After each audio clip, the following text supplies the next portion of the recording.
사랑하는 성도 여러분, 주님의 사랑 안에 평안하셨는지요? 오늘은 내가 시행하리니의 마지막 시간입니다.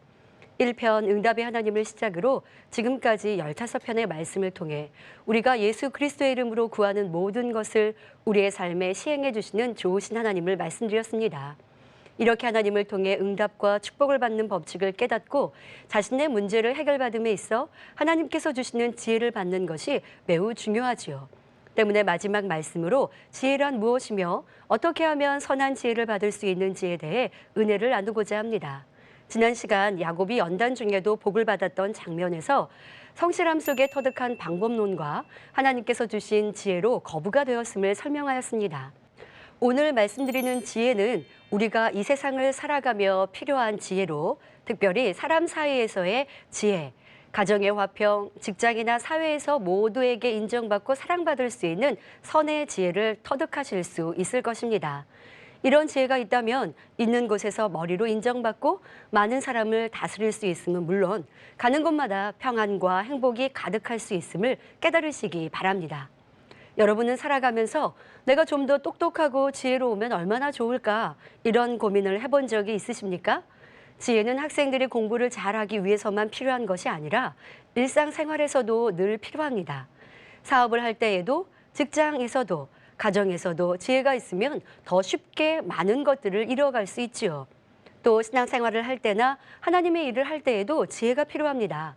예를 들어 지혜가 없으면 기도를 하면서도 부정적인 말이나 선하지 못한 기도를 해서 하나님을 서운케 하는 경우도 있고 심지어 입술에 올무가 되는 기도를 하여 오히려 연단을 자초하는 경우도 있습니다. 그러나 지혜로운 사람은 기도 한마디를 해도 아버지 하나님의 마음에 꼭 들게 하고 응답받을 기회를 잘 파악하여 절대 놓치지 않습니다. 더 나아가 그런 축복의 기회를 스스로 만들어내기도 하지요. 예를 들어 보겠습니다. 남편이 신앙생활을 한다고 핍박을 하니 하나님께 기도합니다. 지혜롭지 못하고 그 마음에 악이 있는 아내라면 하나님, 남편이 핍박을 하니 너무 힘들어요. 왜 제게 이런 핍박을 주시는 겁니까? 하며 원망의 기도를 합니다. 더 나아가 하나님, 남편이 핍박하지 않게 해주시되 사고를 당해서라도 회개하고 돌이키게 해주세요. 기도합니다. 이 얼마나 악한 기도인지요. 하지만 선이 있고 지혜로운 사람은 전혀 다른 기도를 하지요. 아버지 하나님 감사합니다. 팔복의 말씀 중에 의를 위하여 핍박을 받은 자는 복이 있다 하셨으니 저는 복이 있는 사람입니다. 이 시간을 통해 더 선한 제가 되길 원합니다. 또 남편의 마음도 변화시켜 주셔서 하나님을 만나고 함께 신앙생활할 수 있도록 도와주세요. 이렇게 지혜가 있으면 하나님을 기쁘시게 하는 방법대로 행함으로 영적인 성장이 빠를 뿐 아니라 그 기도도 신속히 응답받을 수 있습니다. 이런 선하고 지혜로운 사람이 하나님의 일을 한다면 많은 영혼을 구원할 수 있는 효과적인 방법도 깨달아 더 큰 열매를 맺는 지름길로 갈 수 있는 것입니다. 때문에 성경에 지혜라는 단어가 400번 이상이나 나올 정도로 하나님께서도 지혜를 강조하셨습니다. 한 예로 잠언 3장 13절부터 17절에 지혜를 얻은 자와 명철을 얻은 자는 복이 있나니 이는 지혜를 얻는 것이 은을 얻는 것보다 낫고 그 이익이 정금보다 나음이니라. 지혜는 진주보다 귀하니 너의 사모하는 모든 것으로 이에 비교할 수 없도다. 그 우편 손에는 장수가 있고 그 좌편 손에는 부귀가 있나니 그 길은 즐거운 길이요 그 첩경은 다 평강이니라 했습니다. 장수도 부귀도 즐거움과 평강도 모두 지혜 안에 들어있다는 말입니다. 그런데 혹 여러분 가운데 나는 IQ가 높지 않아요. 나이가 많아 기억력이 거의 없어요 하며 걱정하시는 분이 있으신지요? 하나님께서 주시는 위로부터 난 지혜를 받으면 어느 누구보다 지혜로운 사람이 될 수 있습니다. 시편 147편 5절에 우리 주는 광대하시며 능력이 많으시며 그 지혜가 무궁하시도다 하셨듯이 하나님께 구하면 하나님의 지혜를 받고 불가능한 일조차도 가능으로 바뀌는 하나님의 능력을 체험할 수 있지요. 그럼 지금부터 지혜롭게 살 수 있는 비결을 살펴보도록 하겠습니다. 지혜를 사전에서 찾아보면 사물의 이치를 밝히고 시비와 선악을 판별할 수 있는 능력이라고 정의합니다. 쉽게 설명하면 지혜란 지식과 경험을 적절히 활용하는 것이라 할 수 있습니다. 갓 태어난 아기는 뇌세포, 즉 기억장치에 아무런 지식도 들어있지 않습니다. 자라면서 주변으로부터 보고 듣고 배운 모든 것들을 느낌과 함께 기억장치에 저장하는데 이것이 지식이지요. 이런 지식을 바탕으로 생활하며 일들을 처리하다 보면 자신만의 경험이 생깁니다. 예를 들어 학교에서 구구단을 배웠습니다. 이것은 지식이라 하지요. 이 지식으로 시장에 가서 과일을 사고 계산할 때 활용하는 아이라면 그 아이는 참 지혜롭다 할 수 있지요. 이렇게 저장된 지식을 적절히 잘 배합하여 활용하는 것이 지혜입니다. 그래서 지식을 얼마나 잘 활용하느냐에 따라 지혜롭다 말하기도 하고 지혜롭지 못하다 하기도 합니다. 예를 들어 일을 이루는 데 필요한 지식이 있다 해도 그 지식을 잘 활용하는 방법이 있어야 하며 주변의 상황이나 다른 사람들을 고려해서 일이 잘 돌아가게 하는 방법도 알아야 합니다. 그래서 지혜가 있는 사람은 자기가 원하는 일을 이루기 위해서 환경과 주변 사람들의 마음을 움직일 줄 압니다. 이것이 옳으니까 이렇게 해야 된다 하고 무조건 밀어붙이는 것이 아니라 필요한 사람들의 협조를 받고 물 흐르듯 진행하여 좋은 결과를 내는 것입니다. 반면에 지혜가 없는 사람은 좋은 일을 할 때조차 사람들의 반발을 자초하여 주변과 부딪힘으로 어려움을 겪습니다. 상대의 마음에 맞는 지혜로운 말 한마디로 큰 사랑과 도움을 받는 경우도 있는 반면 미련한 말 한마디로 좋은 기회를 잃고 큰 곤란을 당하는 경우도 있지요. 이처럼 지혜가 부족하면 노력과 수고를 들인 것에 비해 상대적으로 그 결과가 만족스럽지 못합니다. 더 나아가 지혜는 사람이 어떻게 사용하느냐에 따라 자신에게 큰 득이 될 수도 있고 반대로 큰 해가 될 수도 있습니다. 마치 똑같은 칼이라도 강도가 사용하느냐, 의사가 사용하느냐에 따라 그 가치가 전혀 달라지듯이 지혜도 어떤 목적으로 사용하느냐에 따라 생명을 살릴 수도 있고 죽일 수도 있는 것입니다. 로마서 16장 19절에 너희가 선한 데 지혜롭고 악한 데에 미련하기를 원하노라 하신 말씀처럼 하나님께서는 여러분이 지혜를 얻되 하나님께 속한 선한 지혜를 얻기 원하십니다. 따라서 영적인 의미에서 지혜는 크게 선한 지혜와 악한 지혜로 나뉩니다. 선한 지혜는 선한 마음에서 나오는 것으로 이러한 지혜가 있는 사람은 많은 사람에게 행복을 줍니다. 예를 들어 이런 사람이 나라를 통치하면 태평성대를 누리고 가정에서는 어려움 없이 화목한 것을 볼 수 있지요. 반대로 악한 지혜를 쓰면 당장에는 잘 되는 것처럼 보일 수 있지만 결국 모든 것이 허사로 돌아가는 것을 볼 수 있습니다. 성경에도 선한 지혜 가운데 하나님을 기쁘시게 하여 복을 받은 사람과 악한 지혜를 사용하여 하나님의 사랑에서도 멀어짐으로 패망의 길로 간 사람들의 이야기가 많이 기록되어 있습니다. 그중 지혜하면 빼놓을 수 없는 솔로몬 왕이 있습니다. 솔로몬은 다윗을 이어 이스라엘 왕위에 오른 후 하나님께 정성을 다해 1000번의 번제를 드렸습니다. 이에 하나님께서 꿈에 나타나 내가 내게 무엇을 줄고 너는 구하라 하셨지요. 그때 솔로몬은 선한 마음 가운데 백성을 잘 다스릴 수 있는 지혜를 구했습니다. 그러자 하나님께서는 역대하 1장 11절부터 12절에 부나 재물이나 존영이나 원수의 생명 멸하기를 구하지 아니하며 장수도 구하지 아니하고 오직 내가 너로 치리하게 한 내 백성을 재판하기 위하여 지혜와 지식을 구하였으니 그러므로 내가 내게 지혜와 지식을 주고 부와 재물과 존영도 주리니 너의 전에 왕들이 이 같음이 없었거니와 너의 후에도 이 같음이 없으리라 하시며 축복을 넘치게 부어주셨습니다. 하나님께 받은 지혜가 얼마나 대단했던지 멀리 남방에서 스바 여왕이 그의 소문을 듣고 많은 예물을 싣고 지혜를 들으러 오기도 했습니다. 스바 여왕은 솔로몬에게 당신의 지혜와 당신의 복이 내가 들은 소문보다 더합니다 라며 감탄할 정도였지요. 솔로몬은 하나님께로부터 받은 지혜로 나라를 통치하니 부강하고 평안한 나라가 될 수 있었습니다. 열왕기사 3장에 유명한 솔로몬의 지혜로운 판결이 나옵니다. 어느 날 솔로몬 왕 앞에 두 여인이 한 아기를 데리고 찾아왔습니다. 두 여인은 한 집에 살며 비슷한 시기에 아이를 낳았는데 한 여인이 자신의 실수로 아이가 죽자 밤에 몰래 다른 여인의 살아있는 아기와 바꿔놓았습니다. 아침에 일어나 보니 자기 곁에 다른 사람의 아기가 죽은 채로 눕혀있는 것을 발견한 여인은 몹시 당황했습니다. 두 여인은 옥신각신하다 결국 솔로몬에게 재판을 의뢰하였지요. 이에 솔로몬은 신하에게 칼을 가져와 아이를 둘로 나누어 반쪽씩 주라고 합니다. 그러자 진짜 어머니는 자기 아이가 죽게 생겼으니 마음이 불붙는 것 같아서 아이를 죽이지 말고 상대방 여자에게 주라고 애원합니다. 반면에 다른 여인은 아이를 반쪽씩 나누라는 왕의 판결에 만족해 했습니다. 그 모습을 본 솔로몬은 애원하는 여인이 진짜 어머니라며 그녀에게 아이를 돌려주었습니다. 솔로몬은 자기 목숨보다 자녀를 사랑하는 어머니의 마음을 안 것입니다. 이렇게 지혜가 있으면 억울함을 풀어주고 악한 사람의 마음에도 깨달음을 주며 현명한 판단으로 주변 사람들을 고개 숙이게 만들 수 있습니다. 태평성대를 이루었던 솔로몬 시대를 이어 왕이 된 아들 르호보암은 선한 지혜를 따르지 않으므로 나라를 급격히 어렵게 만들었습니다. 이스라엘 백성들은 솔로몬 왕 때 여러 가지 큰 공사로 부담이 너무 컸으니 그 고역과 무거운 멍에를 좀 가볍게 해달라고 요청하였습니다. 솔로몬 왕을 모셨던 노인들은 전후 사정과 백성의 마음을 잘 알기에 백성이 원하는 대로 들어줄 것을 건의합니다. 그러나 르호보암은 그들의 충고를 듣지 않았습니다. 도리어 자기와 함께 자라난 소년들의 말을 듣고 백성들에게 멍에를 더욱 무겁게 하겠다는 포악한 말로 대답했습니다. 친구들이 악하기 때문에 악한 지혜가 나왔고 르호보암도 교만하고 악하니 악한 말이 더 좋게 들렸던 것이죠. 선한 지혜를 따르지 않고 악한 지혜를 택한 결과 백성들의 마음이 왕에게서 돌아서고 나라가 둘로 갈라지고 말았습니다.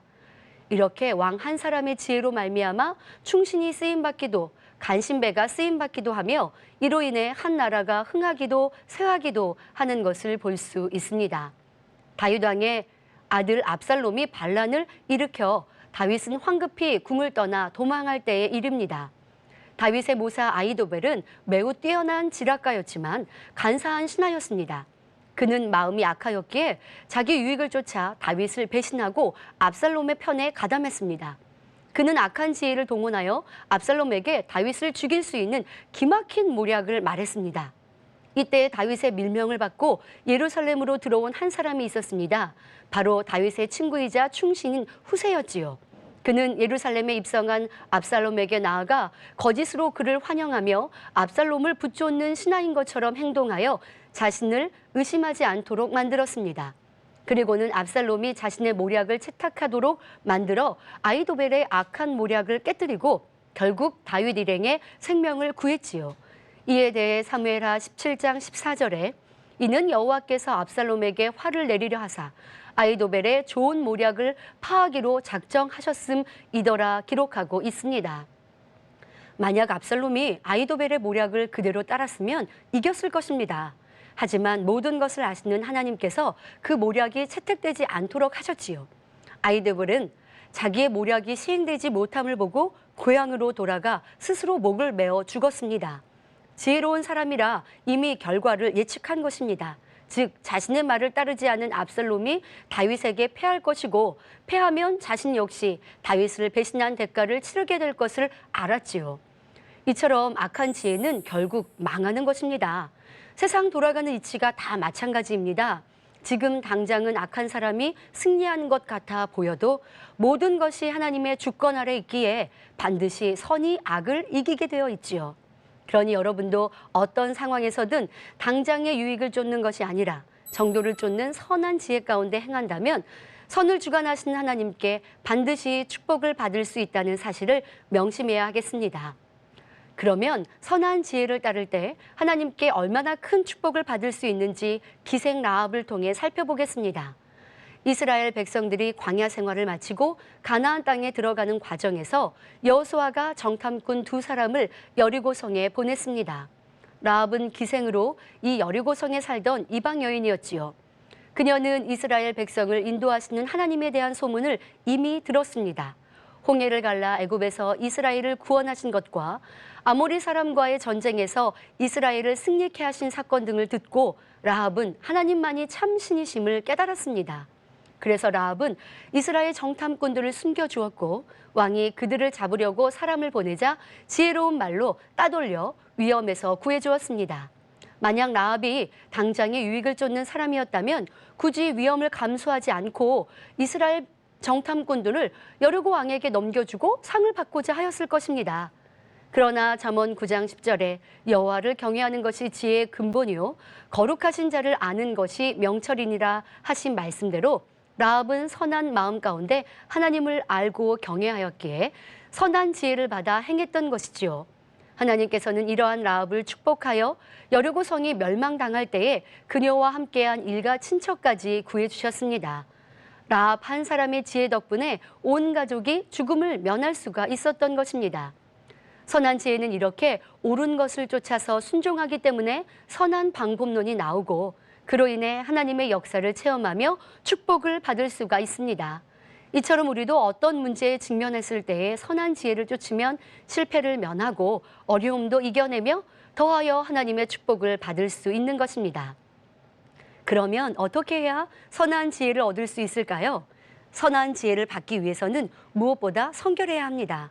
오늘 본문 말씀 야고보서 3장 17절부터 18절에 오직 위로부터 난 지혜는 첫째 성결하고 다음에 화평하고 관용하고 양순하며 긍휼과 선한 열매가 가득하고 편벽과 거짓이 없나니 화평케 하는 자들은 화평으로 심어 의의 열매를 거두느니라 했습니다. 여기서 위로부터 난 지혜란 하나님의 지혜를 뜻하며 그 첫째로 성결을 꼽고 있지요. 잠언 9장 10절에 여호와를 경외하는 것이 지혜의 근본이요 말씀하셨고 잠언 16장 6절에 여호와를 경외함으로 인하여 악에서 떠나게 되느니라 하셨습니다. 따라서 하나님을 경외하여 악은 모양이라도 버리고 성결을 이루는 만큼 성령의 인도와 주관을 받게 되고 하늘로부터 오는 선한 지혜를 받게 됩니다.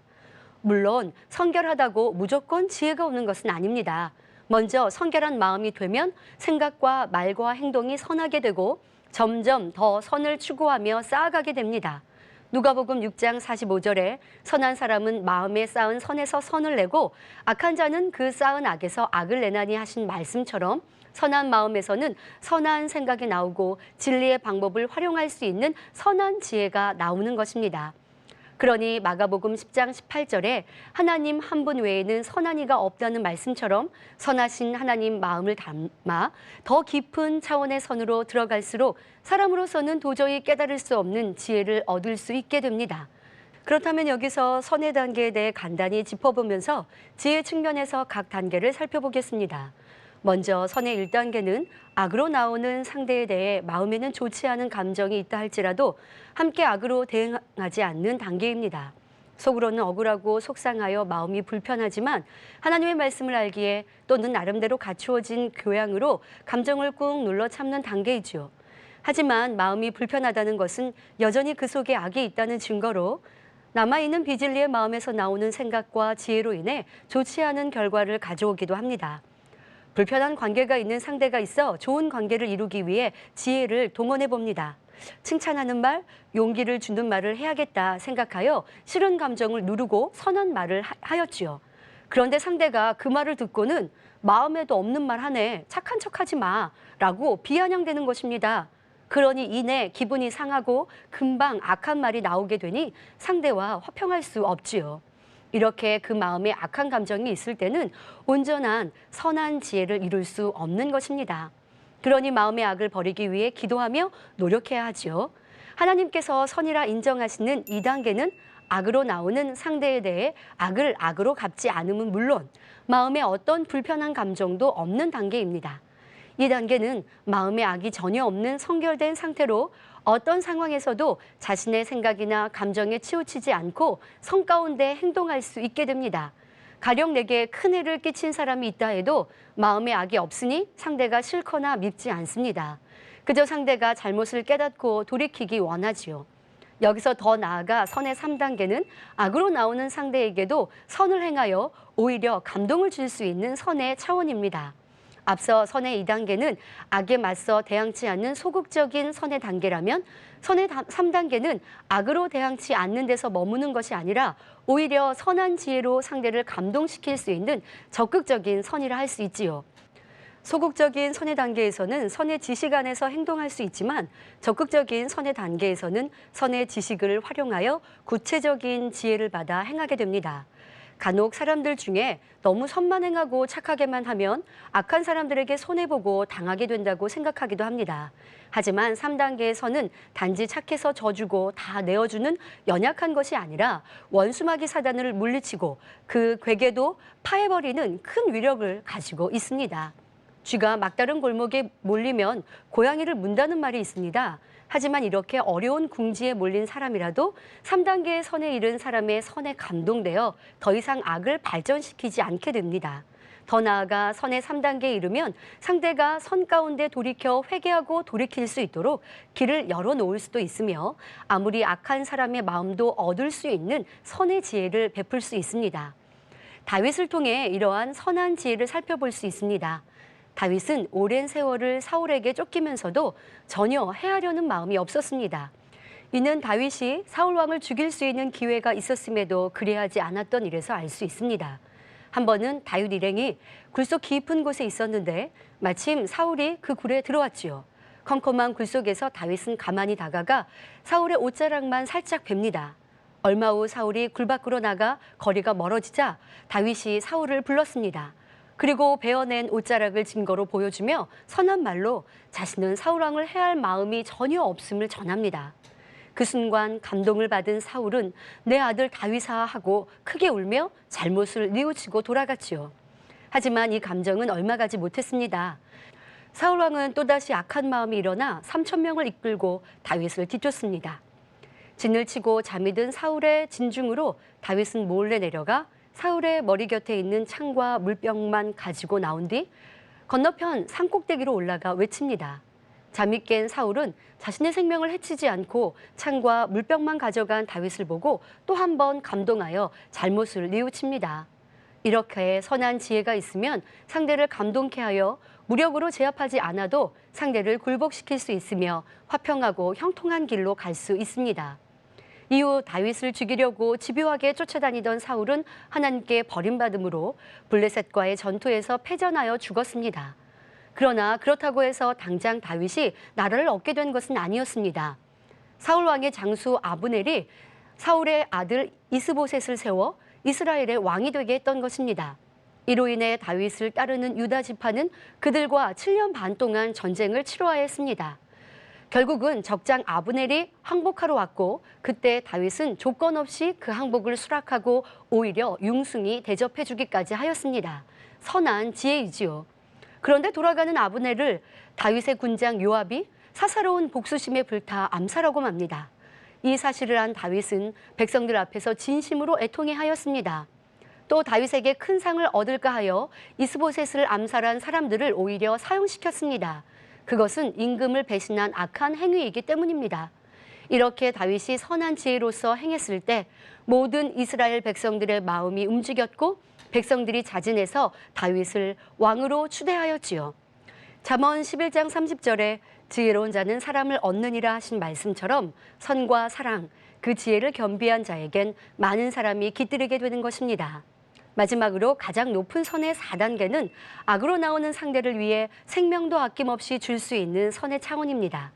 바로 하나님의 선의 차원이자 의인이나 선인들만을 위해서가 아니라 죄인들을 위해서 자신의 생명을 내어주신 주님의 선의 차원입니다. 이렇게 하나님과 하나이신 예수님은 하나님의 선한 지혜 그 자체이셨습니다. 예수님께서는 하나님의 교훈으로 사람들을 가르치실 때에 지혜롭게 하셨습니다. 어려운 표현들을 쓰지 않고 알아듣기 쉬운 비유들로 가르치셨지만 그 속에는 깊은 영적인 의미들이 함축되어 있었습니다. 마음을 밭에 비유하셨고 감추인 보화, 값진 진주, 탕자 비유 등 그 외에도 많은 예가 기록되어 있습니다. 또한 예수님께서는 예수님을 적대시하는 자들의 마음과 감정을 상하게 하지 않으면서 마음 깊이 감동과 깨달음을 주셨습니다. 예를 들어 누가복음 10장 25절에 한 율법사가 예수님을 시험하기 위해 선생님, 내가 무엇을 하여야 영생을 얻으리이까 질문하는 장면이 나옵니다. 그 의도를 아셨던 예수님은 율법에 무엇이라 기록되었으며 내가 어떻게 읽느냐 하며 오히려 되물으십니다. 그러자 율법사는 내 마음을 다하며 목숨을 다하며 힘을 다하며 뜻을 다하여 주 너의 하나님을 사랑하고 또한 내 이웃을 내 몸과 같이 사랑하라 하였나이다 라고 대답하였습니다. 이에 예수님께서는 내 대답이 옳도다. 이를 행하라 그러면 살리라 하고 간단하게 핵심적으로 대답해 주셨지요. 아무 꼬투리도 잡지 못한 율법사는 자기를 옳게 보이려고 그러면 내 이웃이 누구인지 다시 묻습니다. 예수님께서는 그가 겉으로는 하나님을 사랑한다 하지만 마음에 진정한 이웃사랑이 없음을 아셨습니다. 그러나 변론하지 않고 상대의 감정이 나지 않도록 지혜로운 비유로 그를 깨우쳐 주십니다. 길 가다 강도를 만나 거의 죽게 된 어떤 사람을 보고 제사장도 레위인도 그냥 지나갔으나 여행 중이던 어떤 사마리아인은 그 사람을 불쌍히 여겨 상차를 싸매주고 주막에 데리고 가서 자신의 돈을 들여 돌보아 주었다. 이 세 사람 중에 누가 과연 강도 만난 자의 이웃이 되겠느냐고 질문하셨지요. 제사장이나 레위인은 하나님을 사랑하여 말씀을 잘 준행한다고 자부하는 사람들인 반면 사마리아인은 혼혈 민족으로 유대인들이 천대하였던 사람들이었지요. 외식하는 율법사의 모습을 직접적으로 언급하시지 않으시면서 충분히 알아들을 수 있도록 깨우쳐 주셨던 것입니다. 악한 사람은 악 속에서 지혜가 나오기에 상대를 찌르고 무안을 주기도 합니다. 하지만 예수님은 상대를 무시하거나 감정을 건드리지 않으면서 스스로 부끄러움을 느끼고 더는 시험하지 못하도록 하셨습니다. 이것이 죄인들을 위해서 자신의 생명을 내어주시며 어찌하든 모두를 살리시고자 하는 선한 마음에서 나오는 지혜이지요. 지금까지 선의 단계에 따라 지혜도 차원이 다른 것을 살펴보았는데요. 중요한 것은 어떤 선의 단계에 있든 하나님께 선의 지혜를 구하여 행하면 합력하여 모든 일에 좋은 결과가 난다는 것입니다. 고린도전서 14장 20절에 형제들아 지혜에는 아이가 되지 말고 악에는 어린아이가 되라. 지혜에 장성한 사람이 되라 하신 말씀처럼 여러분 모두도 더 깊은 선을 추구하며 쌓아가심으로 지혜에 장성한 자가 되시길 바랍니다. 하나님의 지혜란 하나님의 66권 말씀 자체로 그 계명을 지키고 악을 버리고 성경을 이루며 마음에 선을 쌓아가는 만큼 성령의 인도를 받아 지혜롭게 살 수 있게 되는 것입니다. 혹여 내가 어느 정도 진리를 이루었다 해도 항상 선으로 생각하고 말하고 행동하고 있는지 그 모든 것이 하나님 앞에서 합당한지 기도하는 마음으로 늘 깊이 있게 자신을 돌아보아 더욱 온전함을 이루어 가시기를 주님의 이름으로 기원드립니다. 말씀 상고하시면서 함께 기도하시겠습니다. 좋으신 아버지 하나님, 시행하시는 아버지 하나님의 사랑과 축복을 말씀드렸습니다. 우리의 삶에도 지혜가 있어 모두와 화평하고 행복과 기쁨이 넘치기를 원하셔서 오늘은 지혜롭게 살자라는 말씀을 전해주셨습니다. 말씀이 생명되어 우리 모든 삶에 선한 지혜가 넘치게 하시고 그로 인하여 행복만이 기쁨만이 감사만이 넘치는 복된 성도님들 될 수 있도록 축복하여 주옵소서. 감사하고 우리 주 예수 그리스도 이름으로 기도하옵나이다. 아멘. 하나님께서는 여러분이 지혜를 얻되 하나님께 속한 선한 지혜를 얻기 원하십니다. 정도를 쫓는 선한 지혜 가운데 행한다면 선을 주관하신 하나님께 반드시 축복을 받을 수 있다는 사실을 명심해야 하겠습니다.